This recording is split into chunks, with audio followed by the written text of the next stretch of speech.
وہ اب شروع ہوا ہے سن 2 میں، جاری رہا سن 8 تک۔ اندرون ملک عرب یہ 6 سال ہیں۔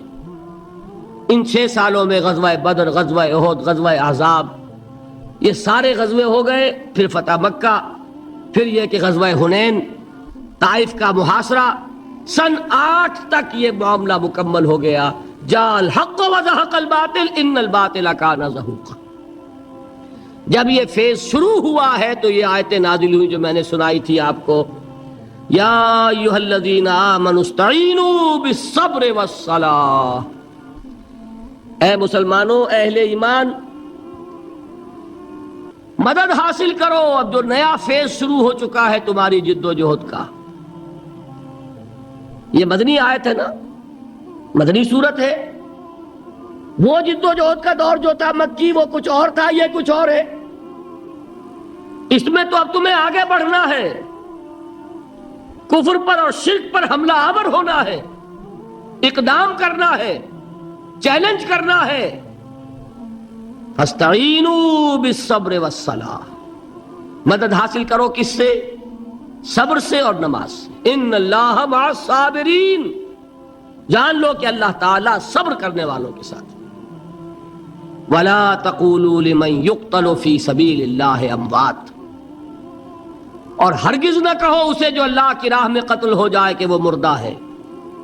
بل احیاء ولکن لا تشعرون، نہیں، وہ زندہ ہے لیکن تمہیں ان کا شعور نہیں ہے۔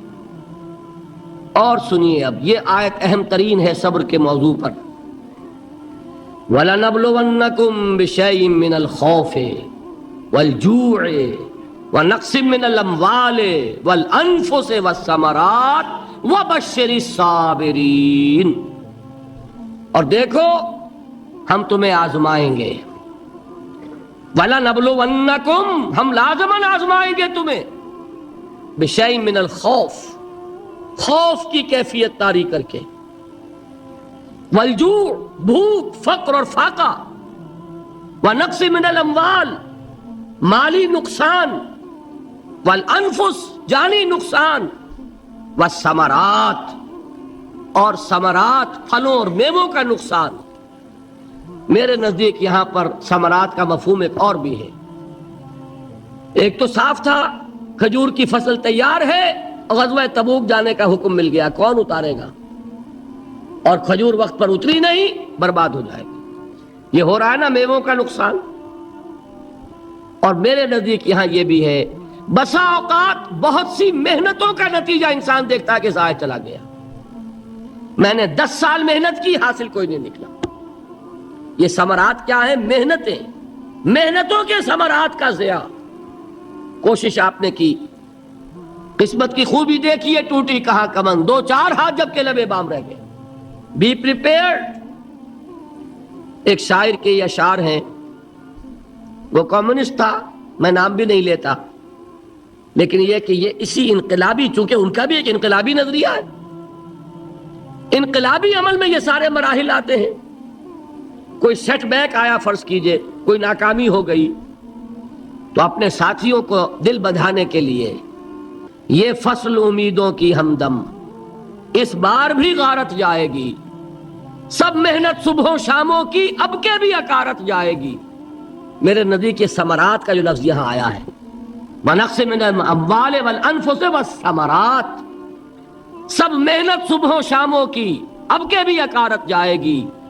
دھرتی کے کونوں کھدروں میں پھر اپنے لہو کی کھاد بھرو، پھر مٹی سینچو اشکوں سے، پھر اگلی رت کی فکر کرو، پھر اگلی رت کی فکر کرو، جب پھر ایک بار اجڑنا ہے۔ ایک فصل پکی تو بھر پایا، تب تک تو یہی کچھ کرنا ہے۔ ایک مقصد ہے سامنے، انقلاب برپا کرنا ہے۔ ایک کوشش ناکام ہو جائے کوئی پرواہ نہیں، نیکسٹ، پھر تیار رہو ناکامی کے لیے۔ ایسا نہ ہو جو انگریزی میں کہتے ہیں hope for the best but be prepared for the worst. ایسا نہ ہو کہ دوسری مرتبہ ناکام ہو کے بددل ہو جاؤ، تمہاری ہمتیں جواب دے جائیں، نہیں، پہلے سے تیار رہو کہ دوسری مرتبہ بھی ناکامی آئے تو آئے، لیکن جب تک کہ کامیابی حاصل نہیں ہوتی ہمیں یہ کام کیے چلے جانا۔ دیکھیے سیرت میں آیا کہ نہیں یہ واقعہ؟ بدر میں مسلمانوں کو فتح ہوئی تو احد میں زک پہنچی کہ نہیں؟ 70 صحابہ شہید ہوئے کہ نہیں؟ اگر ان کی ہمتیں جواب دے جاتی تو گاڑی کیسے چلتی آگے؟ تو فرمایا وَلَنَبْلُوَنَّكُمْ بِشَيْءٍ مِّنَ الْخَوْفِ وَالْجُوعِ وَنَقْصٍ مِّنَ الْأَمْوَالِ وَالْأَنفُسِ وَالثَّمَرَاتِ، ہم تمہیں لازم آزمائیں گے خوف کی کیفیت سے، فقر و فاقے کی کیفیت سے، بھوک سے، جان کے نقصان سے، مال کے نقصان سے، محنتوں کے حاصل کے ضائع ہو جانے سے۔ وَبَشِّرِ الصَّابِرِينَ، اور اے نبی بشارت دیجئے صبر کرنے والوں کو، الَّذِينَ إِذَا أَصَابَتْهُمْ مُصِيبَةٌ، وہ کہ جب ان پر کوئی تکلیف آئے، کوئی مصیبت آئے، کوئی آزمائش آئے، قالوا انا للہ وانا الیہ راجعون، وہ یہ کہیں کہ ہم اللہ ہی کے ہیں، اللہ ہی کی طرف لوٹ جانا ہے۔ یہ وہی انداز ہے جو میں نے فارسی کا شعر سنایا تھا آپ کو کہ سرے تسلیم خم ہے جو مزاج یار میں آئے۔ وہ ہمارا مولا ہے، ہمارا آقا ہے، اگر اسے یہی منظور ہے تو ہمیں بھی یہی منظور ہے۔ میں نے تسلیم و رضا کی بات کی تھی نا، آپ کو کچھ شعر سنائے تھے، ایک شعر اور سنیے، اور یہ کس کا ہے؟ محمد علی جوہر کا۔ ایک مرتبہ جیل گئے، ان کی ایک بیٹی جوان بیمار ہوئی، فوت ہو گئی، باہر چھوڑا انگریز نے، جاؤ بھائی دفن کر دو بیٹی کو۔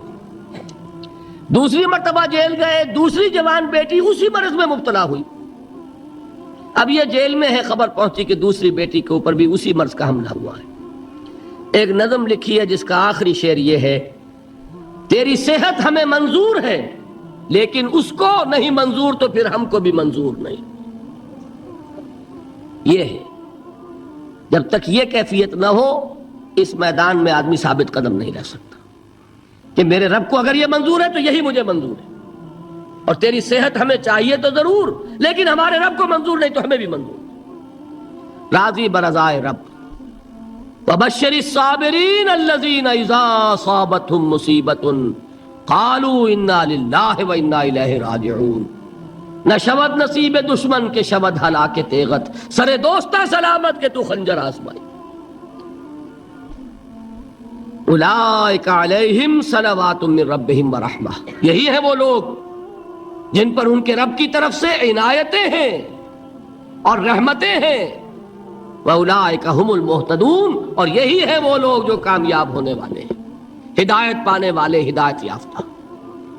اسی سورہ بقرہ میں ذرا آگے چل کر، یہ تو ہے 20واں رکوع، 19واں رکوع، 21ویں رکوع کی پہلی آیت ہے، لَيْسَ الْبِرَّ أَن تُوَلُّوا وُجُوهَكُمْ قِبَلَ الْمَشْرِقِ وَالْمَغْرِبِ وَلَٰكِنَّ الْبِرَّ مَنْ آمَنَ بِاللَّهِ وَالْيَوْمِ الْآخِرِ وَالْمَلَائِكَةِ وَالْكِتَابِ وَالنَّبِيِّينَ وَآتَى المال على حبه ذوي القربى واليتامى والمساكين وابن السبيل والسائلين وفي الرقاب وأقام الصلاة وآتى الزكاة والموفون بعهدهم إذا عاهدوا والصابرين في البأساء والضراء وحين البأس۔ اب یہ آیت جو ہے سورۃ العصر میں جو مضامین آئے تھے سارے اس میں موجود ہیں۔ وہاں ایمان کا لفظ آیا، یہاں 5 ایمانیات کی تفصیل آ گئی، اعمال کی تفصیل آئی، اور آخری بات وہاں کیا ہے؟ وَتَوَاصَوْا بِالصَّبْرِ، اور یہاں کیا ہے؟ وَالصَّابِرِينَ فِي الْبَأْسَاءِ وَالضَّرَّاءِ وَحِينَ الْبَأْسِ، اور صبر کرنے والے، اصل نیکی ان کی ہے جو صبر کریں، کس میں؟ جنگ کے وقت، ذرائے، بأسائے، بأسا کہتے ہیں فقر اور فاقہ، واحد آئے گا باس تو اس کے معنی جنگ، اور باسا جمع میں آئے گا تو فاقہ، فقر، بھوک، اور ذرائے جسمانی تکلیف، ضرر، جسمانی تکلیفوں میں صبر کرنے والے، فقر اور فاقے میں صبر کرنے والے، اور جنگ کے وقت صبر کرنے والے۔ اولئک الذین صدقوا واولئک هم المتقون، یہ ہے وہ لوگ جو صبر کرنے والے ہیں، یہ ہے جو سچے ہیں، جو اپنے دعوے میں نیکی کے اور ایمان کے صادق ہیں، اور یہی وہ لوگ ہیں جو متقی۔ اگلی سورت ہے سورہ آل عمران، اس میں 2 لفظ آئے ہیں، آخری آیت، یا ایھا الذین آمنوا اصبروا وصابروا ورابطوا واتقوا اللہ لعلکم تفلحون۔ دیکھیے یہاں صبر اور صابر جو تعلق جوہد اور جہاد کا ہے وہی ہے صبر اور مصابرت. صبر ایک طرفہ عمل ہے، آپ جھیل رہے ہیں، برداشت کر رہے ہیں. صبر علی المعصیہ، صبر علی الطاعہ، صبر علی الابتلاء، یہ سب کیا ہے؟ صبر. اور مصابرت کیا ہے؟ صبر کا صبر سے مقابلہ. یہ سورہ آل عمران اب وقت نہیں ہے، میں آپ کو سناتا اللہ تعالیٰ نے کیسے کیسے مسلمانوں سے کہا، مسلمانوں تمہیں زک پہنچی ہے تو انہیں بھی تو پہنچی تھی.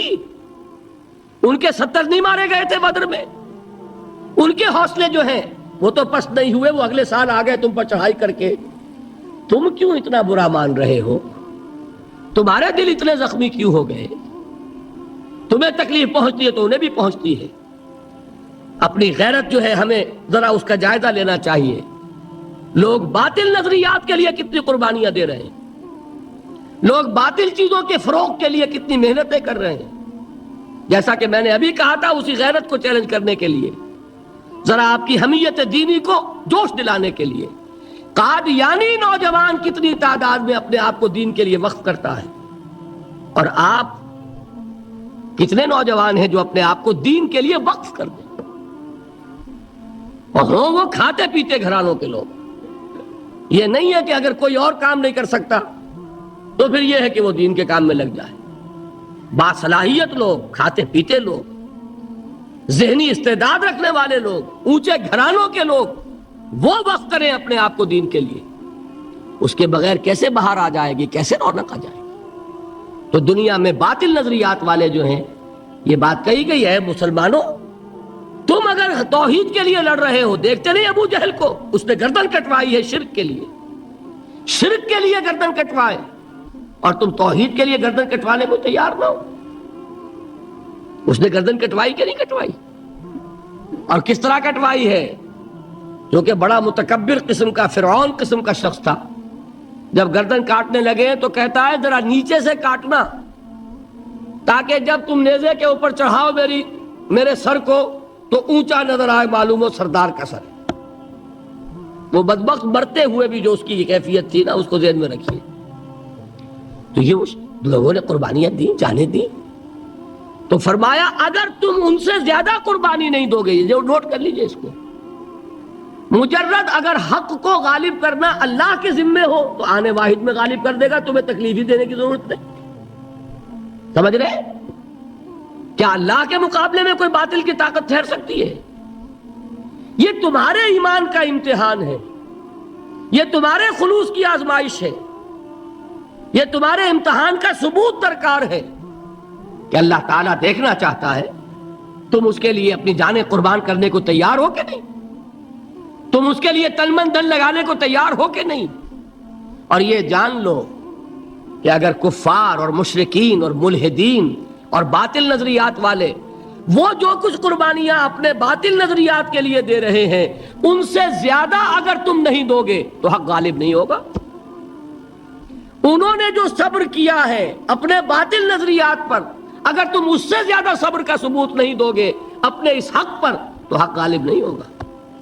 اس لیے فرمایا یا ایھا الذین آمنوا اصبروا وصابروا. نہ صرف یہ کہ صبر کرو بلکہ صبر میں اپنے دشمنوں سے آگے نکلو، ان کے صبر سے بڑھ کر صبر کرو. وَرَابِطُوا، مرابطہ کہتے ہیں چوکس رہنا، ہوشیار، پہرا دو. ایسا نہ ہو کہ دشمن جو ہے غفلت میں تمہارے اوپر کوئی حملہ جو ہے کر بیٹھے. وَاتَّقُوا اللَّهَ، اور اللہ کا تقوی اختیار کرو، لعلکم تفلحون، تاکہ تم فلاح پاؤ. یہ ہے حضرات تواصوا بالصبر.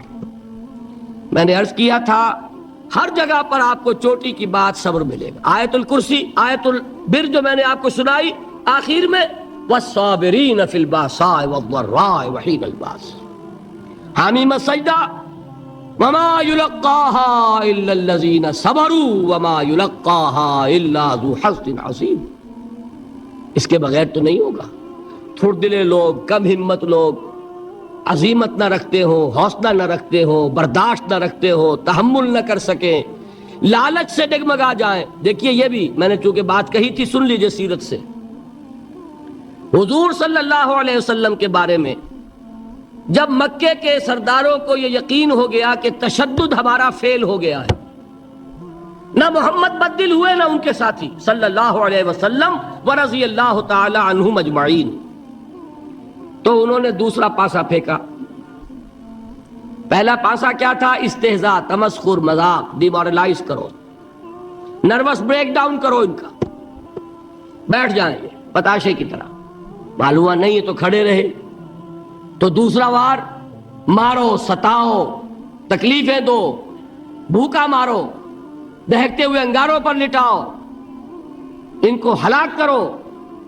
معلوم ہوا یہ حربہ بھی ناکام ہو گیا، ایک آدمی واپس نہیں پھرا، ایک شخص کو بھی ہم اپنے اس تمام پرسیکیوشن سے نہ توحید سے ہٹا سکے نہ محمد سے برگشتہ کر سکے صلی اللہ علیہ وسلم، بلکہ مرض بڑھتا گیا جوں جوں دوا کی۔ ان کے اعتبار سے تو مرض تھا نہیں کہ وہ تو بات آگے بڑھ رہی، ہم نے جتنا دبایا، وہ جو کہا ہے کہ اتنا ہی یہ ابھرے گا جتنا کہ دبا دیں گے، تو ہمارا دباؤ جو ہے وہ ناکام ہو گیا۔ تو تیسرا بار آیا تھا، وہ کیا تھا؟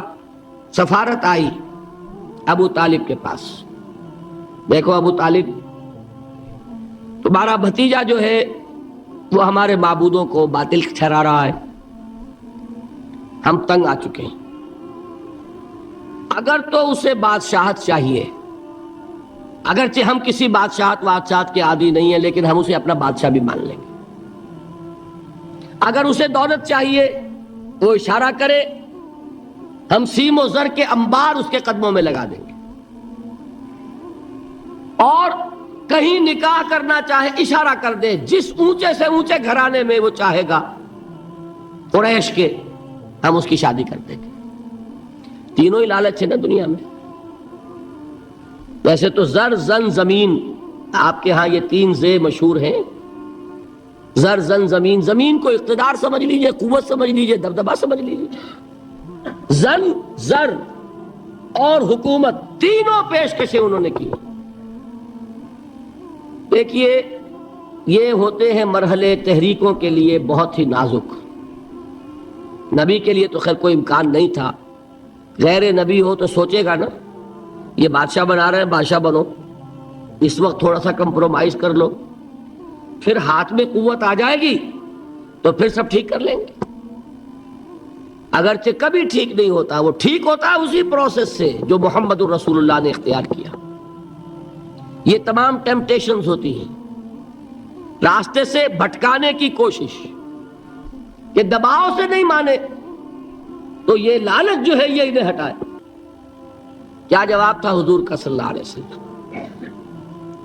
چچا نے جب بات کی ہے، انہیں براہ راست تو حضور سے بات کرنے کی جرت نہیں ہوئی تھی، ابو طالب کے واسطے سے بات کی۔ چچا نے جب بات کی ہے آ کر، حضور نے فرمایا، چچا جان اگر وہ میرے داہنے ہاتھ میں سورج اور بائیں میں چاند رکھ دے تب بھی میں یہ کام نہیں چھوڑ سکتا۔ تو عزیمت میں نے کہا تھا، صبر کیا ہے؟ اپنے طے کردہ راستے پر بڑھتے چلے جانا، نہ کسی ٹیمپٹیشن سے، نہ کسی پریشر سے، نہ کسی تکلیف سے، نہ کسی ایذا سے، نہ کسی استہزاء سے، کسی سے بھی متاثر ہوئے بغیر اپنی منزل کی طرف پیش قدمی کیے چلے جانا، یہ ہے صبر۔ یہ صبر کی آخری منزل ہے۔ اور انقلابی صبر جو ہے اس میں ایک مرحلہ آتا ہے پیسیو ریزسٹنس، ایک آتا ہے ایکٹیو ریزسٹنس۔ ایک میں صبر محض ہے، جھیلو، برداشت کرو، کوئی ریٹیلیشن نہیں، اور ایک وہ آتا ہے کہ اب آگے بڑھو۔ بڑا پیارا مصرع ہے، آگے بڑھو یا وقت کی رفتار روک دو۔ وہ آگے بڑھ کر پھر نظام باطل کو چیلنج کیا جاتا ہے، اور پھر جنگ ہے۔ ان اللہ یحب الذین یقاتلون فی سبیلہ صفا کانہم بنیان مرصوص۔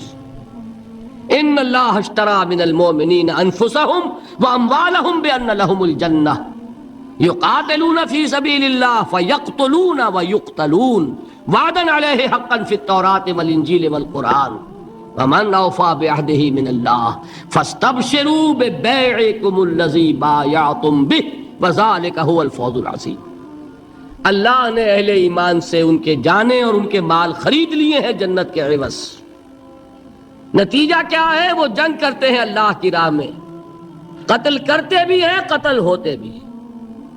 بدر میں 70 کو قتل کیا، مسلمان شہید ہوئے 13، 14ویں وہ تھے جو زخمی ہو گئے تھے واپسی پر مدینے کے راستے میں، ان کا بھی انتقال ہوا، 14 مسلمان ادھر 70، اور احد میں 70 صحابہ شہید ادھر 23۔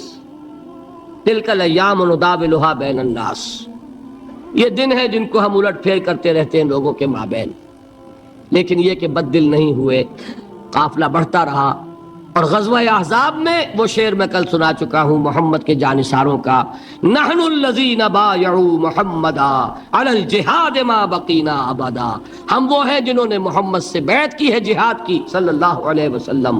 اب یہ جہاد، یہ قتال، یہ جنگ، یہ سرفروشی، یہ جاں فشانی جاری رہے گی جب تک جان میں جان ہے، یا تخت یا تختہ، یا اللہ کا دین غالب ہوگا اور یا ہم اپنی جانیں اسی کام میں اللہ کے حوالے کریں۔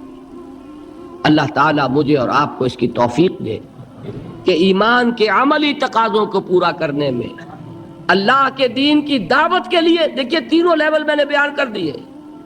پہلی سطح پر اللہ کی بندگی، خود اسلام، خود اطاعت میں صبر عن المعصیہ، صبر علی الطاعہ، اللہ کی اطاعت پر صبر، معصیت سے رکنے پر صبر۔ دعوت میں اپنے کیریئر، اپنے خوشنما مستقبل کا صبر، اور استہزاء اور تمسخر اور مذاق اور فقرے اور جملے جھیلنا، واصبر علی ما یقولون۔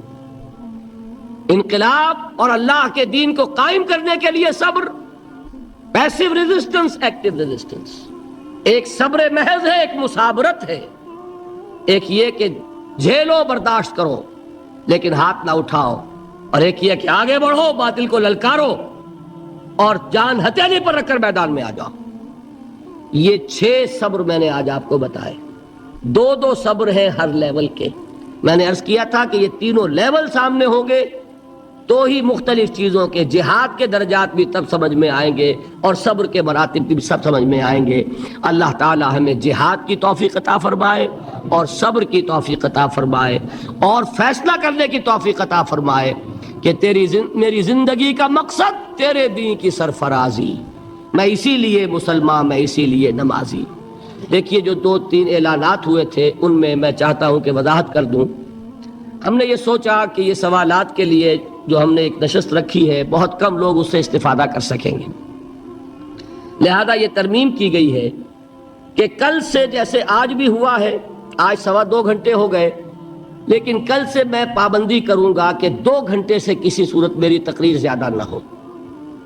اس کے بعد آدھا گھنٹہ، پونا گھنٹہ، گھنٹہ جو بھی ہوا، میں تیار ہوں آپ کے سوالات کے جواب دینے کے لیے۔ اس طرح یہ کہ اگر 1 گھنٹہ بھی ہم ایڈ کریں تو یہ 3 دن جو ہے 16، 17، 18، 3 راتوں میں 3 گھنٹے ہمارے ہو جائیں گے، تو میں اس کے لیے تیار ہوں تاکہ آپ حضرات استفادہ کر سکیں۔ لیکن اس میں درخواست کیا ہے؟ نمبر 1، آپ میرا امتحان لینے کی کوشش نہ کریں۔ میں نے کوئی دعویٰ نہیں کیا، کوئی علمیت کا دعویٰ نہیں، کوئی عالم ہونے کا دعویٰ نہیں، میں تو ایک خادم ہوں دین کا اور قرآن کا طالب علم، لہذا کوئی بھی امتحان لینے کے لیے سوال نہ کیجیے۔ ویسے بھی یہ چیز در حقیقت نیت کے اعتبار سے درست نہیں ہوتی، سوال استفہام کے لیے ہونا چاہیے، جو بات آپ واقعی سمجھتے ہیں کہ سمجھ میں نہیں آ رہی وہ بات پوچھیے، نمبر 1۔ دوسرے یہ کہ فقہی سوالات نہ کیجیے۔ میں نے کوئی فقہی مسئلہ یہاں چھیڑا ہے؟ کوئی نہیں چھیڑا۔ دیکھیے فقہی مسلک ہوتے ہیں، ایک اہل حدیث مسلک ہے، ایک حنفی مسلک ہے، ایک مالکی مسلک ہے۔ ہم ان مسلکوں کے اندر اگر ان کے اختلافات میں پڑ گئے تو دین کا مثبت کام نہیں ہو سکے گا۔ میرا فیصلہ یہ ہے، میں نے جو جماعت بنائی ہے تنظیم اسلامی، اس کا یہ اصول ہے کہ جو جس کا فقہی مسلک ہے وہ اس پر عمل کرے اور وہ اپنے مسلک کے علماء سے مسئلہ پوچھے۔ اگر وہ خود صاحب علم ہے، اجتہاد کر سکتا ہے کرے، مجھے کوئی اعتراض نہیں ہے تو اپنے علماء سے فتویٰ پوچھے۔ میں فقہی سوالات کے جوابات نہیں دیا کرتا، میرا جو طریقہ ہے میں اس پہ عمل کرتا ہوں، آپ کا جو ہے کریں۔ ہم دین کے کام کے لیے جمع ہو رہے ہیں، وہ دین کا کام جو ہے وہ فنڈامنٹلز جو ہیں، دین کی بنیادی دعوت، وہ جو متفق علیہ ہے وہ اتنی ہے کہ ان اختلافات میں پھنس گئے اگر تو وہ کام نہیں ہو سکے. لہذا دوسری بات یہ ہے کہ فقہی سوالات مجھ سے نہ کیے جائیں. اصل صحیح طریقہ بھی یہی ہوتا ہے کہ جو باتیں میں نے کہی ہیں، آج 6 دن ہو گئے، 15 گھنٹے تقریباً میں آپ حضرات کے سامنے، 2.5 گھنٹے کی ایوریج بھی اگر نکالی جائے تو میں گفتگو کر چکا ہوں. اس میں جو باتیں میں نے کہی ہیں، اس میں جو بات سمجھ میں نہ آئی ہو اس کے بارے میں سوال کیجئے، اور میں انشاءاللہ تعالیٰ کوشش کروں گا، اپنی پوری کوشش. اور اس میں فائدہ ہو جاتا ہے، بعض اوقات کوئی بات اہم رہ جاتی ہے، وہ خلا جو رہ جاتا ہے. مثلا آج ایک صاحب نے سوال کیا، وہ خلا ہے. مجھے احساس ہوا کہ آپ نے اتنا زور دیا حقیقت ایمان پر، ایمان حقیقی ہونا چاہیے، یہ نہیں بتایا وہ ملتا کہاں سے، اس کی سورس کیا ہے. اگر ہم اپنے گریبان میں جھانکیں اور محسوس ہو کہ بھائی ٹھیک ہے، قانونی ایمان تو ہے، اللہ کا شکر ہے، ہم تصدیق کرتے ہیں زبان سے، لیکن دل تو کچھ خالی خالی سا ہے، اگر محسوس ہو یہ، تو پھر اب سوال پیدا ہو جائے گا نا کہ پہلی کمی تو یہ ہے، اسے پورا کرنا چاہیے. کہاں سے ملے گی وہ جن سے ایمان، جن سے یقین؟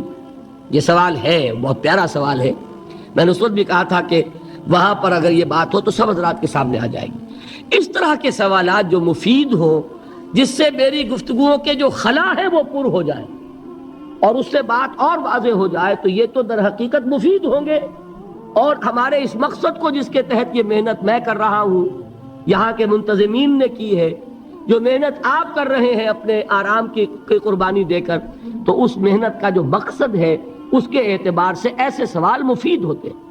لیکن خام خواہ کی بحث اور تمہیس اور بعض اوقات اپنی لیاقت ظاہر کرنے کے لیے سوال کرنا، یا کسی کو زج کرنے کے لیے، کسی کو نیچا دکھانے کے لیے سوال کرنا، اللہ تعالیٰ ان فتنوں سے ہمیں اپنی حفاظت میں رکھے. پھر یہ کہ وہ سوالات کھڑے ہو کر اس طرح نہیں کیے جائیں گے. آج آپ حضرات باہر سے وہ چٹیں لے سکتے ہیں، ان پر اپنا نام، اپنا پتہ بھی لکھے، تاکہ بعد میں بھی آپ سے کوئی رابطہ اگر ہم کرنا چاہیں تو کریں. اس وقت اگر مسئلہ حل نہیں ہو رہا، بعد میں جاری رکھیں گے گفتگو، افہام و تفہیم ہوگا. کام کرنا ہے بھائی، پیش نظر یہ ہے. صرف جلسے کر کے، تقریریں کر کے اور اپنی خطابت کا روب گاٹھ کے، یہ تو کوئی پیش نظر نہیں ہے. کام تو یہ ہے کہ لوگوں کے ذہن صاف ہوں، اشکالات رفع ہوں، پھر لوگ کام پر آمادہ ہو جائیں، جڑیں، ایک قوت بنے، حزب اللہ بنے. تو اس کے لیے یہ کہ تو بعد میں بھی سلسلہ جاری رہ سکتا ہے. تو نام پتہ اپنا دیں اور خوب سوچ سمجھ کر مختصر ترین الفاظ میں سوال مرتب کریں. جوابی تقریر جو ہے اس پہ لکھنے کی کوشش نہ کریں، سوال لکھیے. تو میں انشاءاللہ تعالیٰ کل سے ہی کوشش کروں گا، 1 گھنٹہ روزانہ اس کام میں لگانے کے لیے تیار ہوں. لیکن یہ کہ اب آپ اپنی ہمت دیکھ لیجئے. باقی یہ کہ وہ بھی نشست رکھیں گے اس روز.